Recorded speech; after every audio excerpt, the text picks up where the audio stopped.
Hello hello hello. तो कैसे हैं आप सब? आ गए हम एनएलएम के, सॉरी यार, आ गए हम मोशन इन 1D के लेक्चर नंबर सेकंड में, जिसमें हम जिस सर ने क्लास में क्वेश्चन कराए हैं वो करेंगे। हमारे सर ने जो भी क्वेश्चन क्लास में करवाए हैं उसको करेंगे। आ गया हमारा पहला question. Object move circular path में मूव कर रहा है तो रेशियो बतानी है डिस्टेंस डिस्टेंस बाय डिस्प्लेसमेंट की। तो डिस्टेंस क्या होता है? सर्कुलर पाथ का जो डिस्टेंस होता है वो क्या होता है? वो होता है आर्क की लेंथ, जो क्या होता है आर थीटा। यहाँ पर आर आर रहेगा, थीटा 60 मतलब पाई/3। तो मेरी आर्क लेंथ आ गई, मतलब डिस्टेंस आ गई। और डिस्प्लेसमेंट क्या होती है? डिस्प्लेसमेंट होती है 2r साइन थीटा/2। ये होती है डिस्प्लेसमेंट जब कोई पार्टिकल सर्कुलर पाथ पर होता है। तो इसको सॉल्व करेंगे। 2r साइन थीटा 60 है तो उसका जो हाफ होगा साइन 30, 2r साइन 30 डिग्री। तो ये हो जाएगा 2r साइन 30 की वैल्यू हाफ होती है, हाफ से हाफ 2 से 2 कैंसिल हो गया। तो जो डिस्टेंस डिस्प्लेसमेंट है वो मेरा आ गया कितना? r आ गया। मतलब नीचे r है, ऊपर r इंटू पाई/3 है। तो r से r कैंसिल हो जाएगा। सिंपली मेरा जो आंसर है रेशियो डिस्टेंस टू डिस्प्लेसमेंट का वो पाई/3 है। चलते हैं अगले क्वेश्चन पर। देखो अगला क्वेश्चन क्या है।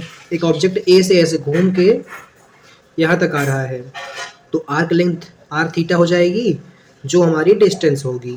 तो डिस्टेंस कैसे निकालेंगे? आर थीटा से। अब थीटा कितना है यहाँ पर? 270 डिग्री। 270 को पाई/2 से मल्टीप्लाई करोगे, हाँ पाई/180 से मल्टीप्लाई करोगे तो कुछ आएगा 3 पाई/2। 90 का 3 गुना है ना, तो 90 पाई/2 होता है, 270 हो जाएगा 3 पाई/2। तो ये हमारा डिस्टेंस आ गया। अब डिस्प्लेसमेंट निकालते हैं। डिस्प्लेसमेंट क्या होता है? 2r साइन 2r साइन थीटा/2 होता है। ये मेरा होता है डिस्प्लेसमेंट। इसको सॉल्व करते हैं। 2 मल्टीप्लाई बाय आर। आर क्या है यहाँ पे? आर ही है। साइन थीटा कितना है? 270। 270 का आधा कितना हो जाएगा? साइन 135। साइन 135 की वैल्यू किसी को नहीं याद होगी तो वो एज इट इज होती है साइन 45 के। तो साइन 45 तो याद ही होगा ना। तो ये आ जाएगा 2r मल्टीप्लाई बाई 1/√2। √2 से 2 कैंसिल बचे करेंगे तो हो जाएगा √2r। ये साइन कॉस की वैल्यू सर ने याद कराया था ना। 90 डिग्री को यहाँ पे बनाओ, 120 को यहाँ पे बनाओ, 135 को यहाँ पे बनाओ। 90 से पहले कौन रहेगा? 60, फिर 45। इस पे बना दो मिरर। इसकी वैल्यू सेम, इसकी वैल्यू इसकी वैल्यू सेम। ऐसे ही यहाँ पर 30 डिग्री होगा और यहाँ पर 150 डिग्री होगा। तो 30 और 150 का भी सेम हो जाएगा। ठीक, चलते हैं अपने नेक्स्ट क्वेश्चन पर। अब हमको डिस्टेंस और डिस्प्लेसमेंट बतानी है। जब हम मोशन करें ए से बी जाएंगे, ए से बी जाएंगे तो डिस्टेंस क्या हो जाएगी? अगर एल है, इसकी लेंथ एल है, एल हो जाएगी। ए से सी में 2l हो जाएगी, ए से टी में 3l हो जाएगी डिस्टेंस, और ए से ए में 4l हो जाएगी मेरी डिस्टेंस। अब डिस्प्लेसमेंट बतानी है। डिस्प्लेसमेंट ए से ए में तो एल ही होगी, ए से सी में देखो ये 90 है, ये एल है, तो ये हो जाएगा √2l पाइथागोरस से, या फिर आप वेक्टर से कर सकते हो √2l। और ए से डी में कितना डिस्प्लेसमेंट है? मिनिमम डिस्टेंस कितना है? एल है, और ए से ए में 0 है। ठीक, अब आगे चलेंगे। अब इसको फिल करना है। ऊपर गोरी का मकान, नीचे फूलों की दुकान। इसका मतलब क्या है? इसका मतलब है जो सर ने क्लास में बताया था, अगर आप व्यवहार सर से पढ़ते हैं तो जानते होंगे। नीचे नीचे फूल की दुकान है। अगर फूल की दुकान है तो गोरी का मकान हो भी सकता है, नहीं भी हो सकता है। फूल की दुकान क्या है? फूल की दुकान डिस्टेंस है और गोरी का मकान डिस्प्लेसमेंट है। तो क्या बोल रहा है? Distance travel by object is 0। इसका क्या मतलब है? मतलब नीचे गोरी का मकान नहीं है, तो इसका क्या मतलब है? ऊपर फूल की दुकान नहीं होगी, क्योंकि जब तक नीचे दुकान नहीं होगी तब तक ऊपर दुकान नहीं होगी, या ऊपर मकान नहीं होगा। तो ऊपर मकान होने के लिए नीचे दुकान होना ज़रूरी है। अगर ऊपर नीचे दुकान है ही नहीं, या फर्स्ट फ्लोर है ही नहीं, ग्राउंड फ्लोर, तो उसमें फर्स्ट फ्लोर कहाँ से बनेगा बताओ? तो डिस्प्लेसमेंट ऑफ बॉडी 0 हो जाएगी। ऐसा हम फिल कर सकते थे, लेकिन तब ये गलत हो जाएगा। अच्छा, इसमें भरना कैसे? मस्ट मस्ट नॉट ये सब भरना है। तो इसमें क्या भरेंगे बताओ? Displacement must be 0। तो अगर हम मस्ट भरते हैं तो यहाँ पर 0 होना चाहिए था, लेकिन यहाँ पर नॉन 0 है, तो यहाँ पर होगा मस्ट नॉट बी नॉन 0। इसका मतलब 0। देखो अगर यहाँ पर सिर्फ लिखा होता, ये नहीं होता ये वाला वर्ड, तो डिस्प्लेसमेंट मस्ट बी 0, लेकिन यहाँ पर must be non 0। Non zero मतलब 0 नहीं है। ये क्वेश्चन बहुत बहुत ट्रिकी है, सही बता रहे हैं। ढेर हो जाएंगे बच्चे और कहीं क्वेश्चन नहीं मिलेगा, ये सर का खुद का बनाया हुआ क्वेश्चन है। तो इसीलिए यहाँ पर मस्ट नॉट बी नॉन 0 हो जाएगा, मतलब 0 नहीं होगा, नॉन 0 नहीं होगा, मतलब 0 होगा, इसका ये मतलब है। Distance travel by object is 0, मतलब नॉट 0, मतलब नीचे फूल की दुकान है, देन डिस्प्लेसमेंट हो भी सकता है नहीं भी हो सकता है जीरो। अगर पहला पहला फ्लोर है तो दूसरा फ्लोर की गारंटी नहीं है, हो भी सकता है नहीं भी हो सकता है, मतलब maybe may not be. Then displacement may not, तो यहाँ पर एक मे भी जीरो, मे हो जाएगा, सिर्फ एक से भरना है ना, तो मे भी जीरो, जीरो हो भी सकता है नहीं भी। अब देखो displacement of object is zero, मतलब इसका कि ऊपर ऊपर मतलब गोरी का मकान नहीं है, तो नीचे दुकान हो भी सकती है और नहीं भी हो सकती है। इसका क्या मतलब है? इसका ये मतलब है कि डिस्टेंस में जीरो या में नॉट जीरो हो जाएगा। जब ऊपर ऊपर जब फ्लोर नहीं है, मतलब गोरी का मकान नहीं है, तो नीचे फूल की दुकान हो भी सकती है नहीं भी हो सकती है। अब अगली बात, अगर displacement, if displacement is not equal to zero, displacement not equal to zero, क्या इसका क्या मतलब है? इसका मतलब है कि डिस्प्लेसमेंट जीरो नहीं है, इसका मतलब ऊपर गोरी का मकान है। Then distance equal to zero, distance equal to zero, अगर ऊपर गोरी का मकान है तो नीचे मस्ट है कि फूल की दुकान होगी, तो डिस्टेंस मस्ट नॉट आ जाएगा यहाँ पर, must not equal to zero. अगर ऊपर गोरी का मकान है तो नीचे फूल की दुकान होना तो तय है। आगे चलेंगे। अब उसी पर बेस्ड ये क्या बोलते हैं, कुछ अलग से क्वेश्चन है। Particle is moving on straight line, then distance, अगर पार्टिकल स्ट्रेट लाइन पर मूव कर रहा है तो हमको बताना है डिस्टेंस। डिस्टेंस कैसे बताएंगे? Distance equal to displacement. जैसे अगर कोई पार्टिकल है वो मूव कर रहा है स्ट्रेट लाइन पे ऐसे ऐसे ऐसे, तो हम डिस्टेंस और डिस्टेंस डिस्प्लेसमेंट के इक्वल होगा। मान लो पीछे आने लगा तो फॉल्स हो जाएगा। अगर इसी में लिखा होता विदाउट चेंजिंग डायरेक्शन तब ये ट्रू होता। अब चलेंगे, displacement is independent upon choice of reference. गलत बात है भाई, डिस्प्लेसमेंट चॉइस ऑफ रेफरेंस पे डिपेंड करता है। और particle moving on parabolic path, मतलब एक पार्टिकल ऐसे पैराबोलिक पाथ पे मूव कर रहा है, तो distance always greater than distance है। ये मेरा डिस्टेंस है, ये मेरा डिस्टेंस है और ये डिस्प्लेसमेंट है, तो इसमें ये तो ए से बी जाएंगे, ये तो हमेशा बड़ा होगा ना, तो ये डिस्टेंस, ये डिस्प्लेसमेंट है, तो डिस्टेंस ऑलवेज ग्रेटर, तो ये सही हो जाएगा, ट्रू। आगे चलेंगे, displacement is not zero, then distance must be not zero. मतलब अगर डिस्प्लेसमेंट नॉट जीरो है, मतलब ऊपर गोरी का मकान है, तो distance must not be zero, ये बात मेरी सही हो जाएगी। क्यों? क्योंकि अगर ऊपर गोरी का मकान है तो नीचे फूल की दुकान होना तय है। Distance is not equal to zero, इसका मतलब है distance is not equal to zero, मतलब डिस्टेंस जीरो नहीं है, मतलब नीचे फूल की दुकान है, तो डिस्प्लेसमेंट में इक्वल टू जीरो। हाँ, अगर नीचे फूल की दुकान है तो ऊपर गोरी का मकान हो भी सकता है नहीं भी हो सकता है।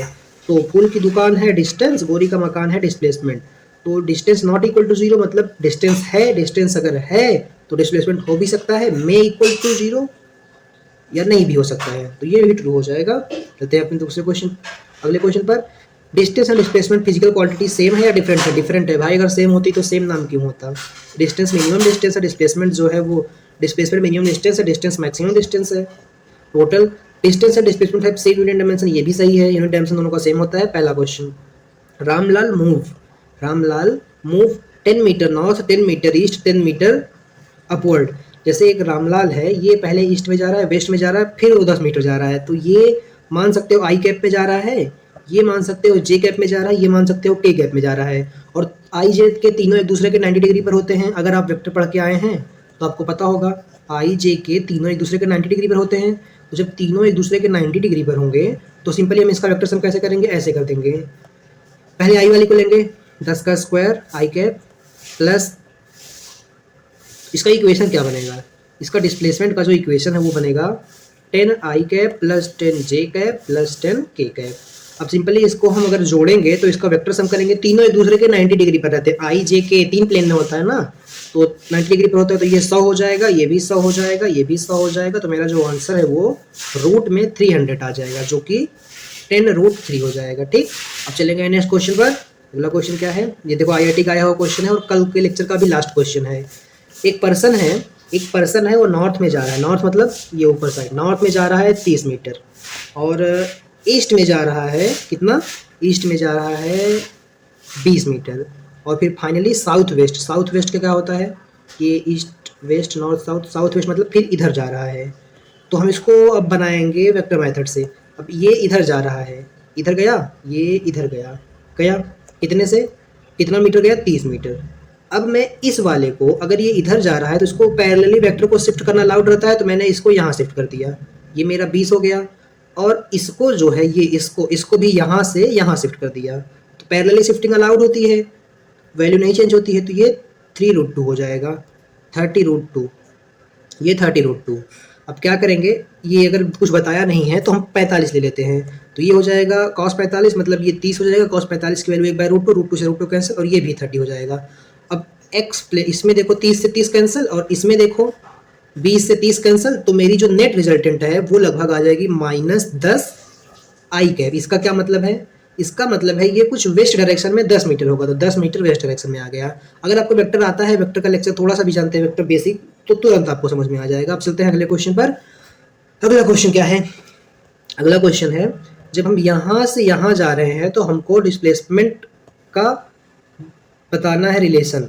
तो पता नहीं बच्चे क्या सोच के मार्क किए थे, ये ए है, ये बी है, ये ए है, ये बी है, ये ए है, ये बी है, तो आधे से ज़्यादा बच्चे मार्क किए थे कि डिस्प्लेसमेंट ऑफ, ये ए है, ये बी है, ये ए है, ये बी है, ये वाला। लेकिन ये गलत है भाई, ये पोजीशन, ये मुझे पोजीशन और टाइम का रिलेशन बता रहा है, डिस्प्लेसमेंट तो ये वाला बता रहा है ना, कितना चला है बॉडी, तो डिस्प्लेसमेंट दोनों का इक्वल आ जाएगा, क्योंकि दोनों तो फाइनली एक्स पे ही पहुंचे हैं ना। ये जल्दी गया है, ये थोड़ा स्लो गया है, इसको देखो टाइम ज़्यादा लगा है, इसको टाइम ज़्यादा लगा है।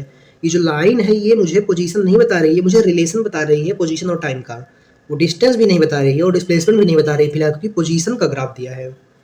तो दोनों का जो डिस्प्लेसमेंट है वो बराबर आएगा, इसीलिए। चलते हैं नेक्स्ट क्वेश्चन पर।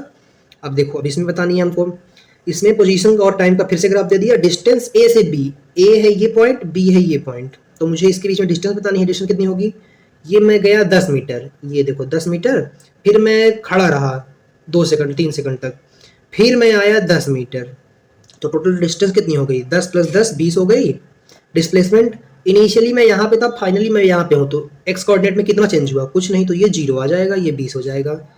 अब देखो इसमें भी सेम यही करेंगे हम। अगर ए से बी पर जा रहे हैं तो डिस्टेंस बताओ और डिस्प्लेसमेंट बताओ। डिस्प्लेसमेंट, अब ए से बी जा रहे हैं, ए से बी तो कितना चले हैं, देखो यहाँ से देखेंगे कितना चले हैं, 20 चले, और फिर यहाँ पर खड़े रहे कुछ टाइम तक, फिर उसके बाद 10 चले। ये तो ये बता रहा है ना कितना चले हैं, ये तो रिलेशन है, वो कैसे चले हैं। तो मेरा आ जाएगा कितना, यहाँ से यहाँ 20 डिस्टेंस है, फिर उसके बाद 10 डिस्टेंस है, तो मेरा डिस्टेंस जो है वो 30 आ जाएगा, और डिस्प्लेसमेंट भी 30 ही होगा इसका। चलते हैं अपने नेक्स्ट क्वेश्चन पर। अगला क्वेश्चन क्या है भाई, अब देखो ये अच्छा क्वेश्चन है। पोजीशन टाइप दिया गया है, elevator travel up, down goes below, find the distance and displacement between 6 second, 6 second और ये 6 सेकंड है, ध्यान से देखो, ये 6 सेकंड है और 21 सेकंड के बीच।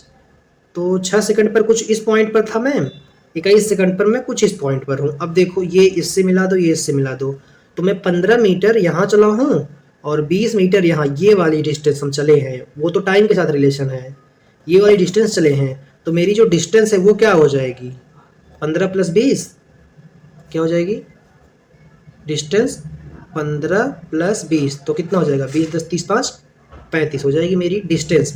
और डिस्प्लेसमेंट जो है यहाँ तक तो 35 ही होगी, डिस्प्लेसमेंट 35 होगी। लेकिन अगर यहाँ इस पॉइंट पे बोल देता तो मेरी डिस्प्लेसमेंट कम हो जाती, क्यों, क्योंकि डिस्टेंस कभी घटती नहीं है, डिस्टेंस जुड़ जाती है।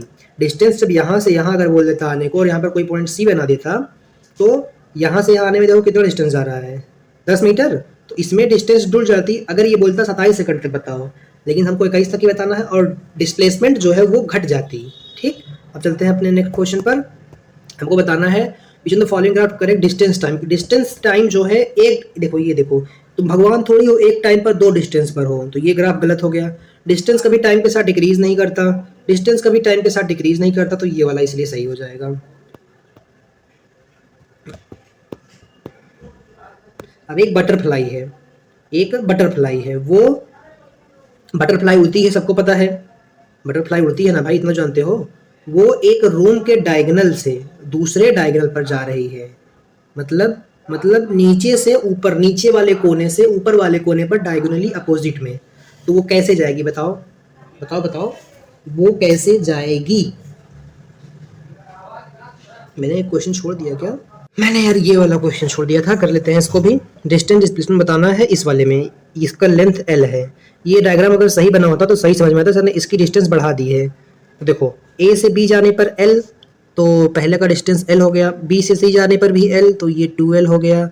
फिर यहाँ से यहाँ डी तक जाने पर कितना एल हो गया, 1l 2l 3l, 2l 3l, तो यहाँ 3l हो गया, यहाँ 4l हो गया, यहाँ 5l हो गया, यहाँ 6l हो गया। ठीक है, अब यहाँ से यहाँ जाने पर मिनिमम डिस्टेंस कितना, डिस्प्लेसमेंट l है, और ए से ए आने पर डिस्प्लेसमेंट जो है वो क्या हो जाएगी, 0 हो जाएगी। ए से एफ में जो डिस्प्लेसमेंट है वो कितनी होगी, वो भी एल हो जाएगी। अब मैंने निकाल लिया 3, अब तुम 3 निकालो, ऐसा सर ने क्लास में बोला था।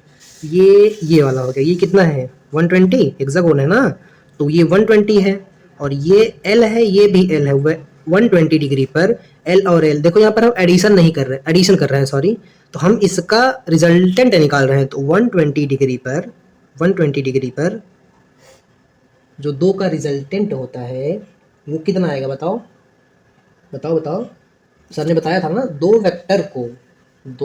वेक्टर को अगर हम, इसका जो एंगल है ये 120 यहाँ से नहीं लेंगे, जब यहाँ से नहीं लेंगे तो ये वाला एंगल लेंगे। जैसे ये वाला एंगल लिया जाता है जो हेड और टेल के बीच में बनता है, जैसे मतलब ये एक वेक्टर हो गया, ये एक वेक्टर हो गया, तो फिर ये 120 डिग्री जो है 120 डिग्री वेक्टर सब्ट्रैक्शन होगा। तो जब वेक्टर सब्ट्रैक्शन होगा तो 120 डिग्री पर √3 टाइम्स हो जाता है वेक्टर सब्ट्रैक्शन, ठीक। और जो तो ये √3l हो जाएगा, ये जो डिस्टेंस है वो √3l हो जाएगा। तो मेरा ये क्या इतना आ जाएगा, √3l। अब ए से डी पे देखो, ए से डी में देखो, ये देखो ये हेक्सागोन है, तो ये कुछ इक्विलैटरल ट्रायंगल बन रहा है, तो यहाँ से यहाँ तक l होगा और यहाँ पर भी l होगा, तो ये मेरा हो जाएगा 2l। अब यहाँ से यहाँ आपको देखने में लग रहा होगा ये 120 है, लग रहा है भले 90 लेकिन 120 है, थोड़ा डायग्राम गलत बना है। तो ये अगर l ये 120 में है तो ये √3l हो जाएगा, तो इसीलिए ये भी √3l हो जाएगा। ए से ई वाला ये एक सेकेंड, ये √3l, ये मेरा 2l और फिर से √3l। चलते हैं अगले क्वेश्चन पर। अगला क्वेश्चन तो हो चुका है, उसका अगला भी हो चुका है, उसका अगला भी हो चुका है। हाँ ये देखो बटरफ्लाई, तो बटरफ्लाई मान लो इस कॉर्नर पर है, वो सीधा सीधा उड़ के जाएगी, क्योंकि वो बटरफ्लाई है, वो चींटी नहीं है रेंगते हुए जाएगी। तो वो कैसे उड़कर जाएगी, वो ऐसे जाएगी कि जैसे एक बार आई में गई, फिर वो जे में गई, फिर वो के में गई। तो सिंपली अगर एल डिस्टेंस का रूम है, आई जे के में जा रही है, उड़ के जा रही है, तो हम सीधा सीधा लिख सकते हैं रूट में एल स्क्वायर, जैसे वो वाला क्वेश्चन किए थे आई जे के वाला, एल स्क्वायर, तो ये हमारा आ जाएगा √3l, जो हमारी क्या होगी, डिस्प्लेसमेंट होगी मिनिमम। तो ये उड़ के जा रही है इसलिए ऐसे जाएगी। अब चीटी वाला करेंगे क्वेश्चन। अब चीटी तो उड़कर नहीं जाएगी ना, देखो एक चीटी है वो तो उड़ के नहीं जाएगी, चीटी उड़ती नहीं है, तो उसका कैसे आएगा, ऐसे बताता हूँ आएगा, रुको देखो, ये मेरा रूम है, तो चीटी एक काम करेगी, वो डायरेक्ट ऐसे उड़ के, ये देखो ये ऐसे यहाँ से उड़ा, यहाँ से गया इस कोने से इस कोने में, पर ये तो ऐसे उड़ के जाएगा नहीं, ये तो पहले ग्राउंड से, जैसे पहले देखो ये मेरे कमरे का ग्राउंड है, तो ये इधर से जाएगा, फिर चढ़ता तो हम लोग कर सकते थे वो √3l जैसा, या फिर कुछ और सोच सकते थे, तीनों 90 पे होते। लेकिन जब ये जमीन है, देखो ये कमरे की जमीन है, तो पहले चीटी जो है ऐसे टहलते हुए इस कोने पर जाएगी, फिर उसके बाद कुछ चढ़ेगी। तो अगर चीटी एल स्क्वायर के कमरे पर, ये बेस है कमरे का, ये बेस में से जब ऐसे जाएगी तो उसकी ये वाली डिस्टेंस कितनी हो जाएगी, ये एल है, तो √2l, तो √2l ऐसे जाएगी।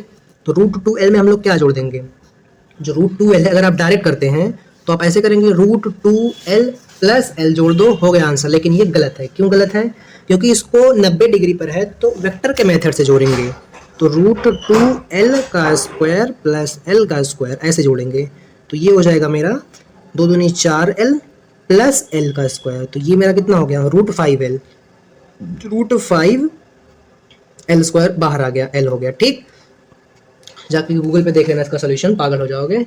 अब चलते हैं हम आगे अगले क्वेश्चन पर। ये कैरम वाला क्वेश्चन है, ये लेवल अप का भी लेवल अप टाइप हो गया, SC वर्मा का क्वेश्चन है, तो इसको करने की जरूरत नहीं है, थोड़ा सा हार्ड टाइप है। चलते हैं अगले क्वेश्चन पर, एक सेकेंड।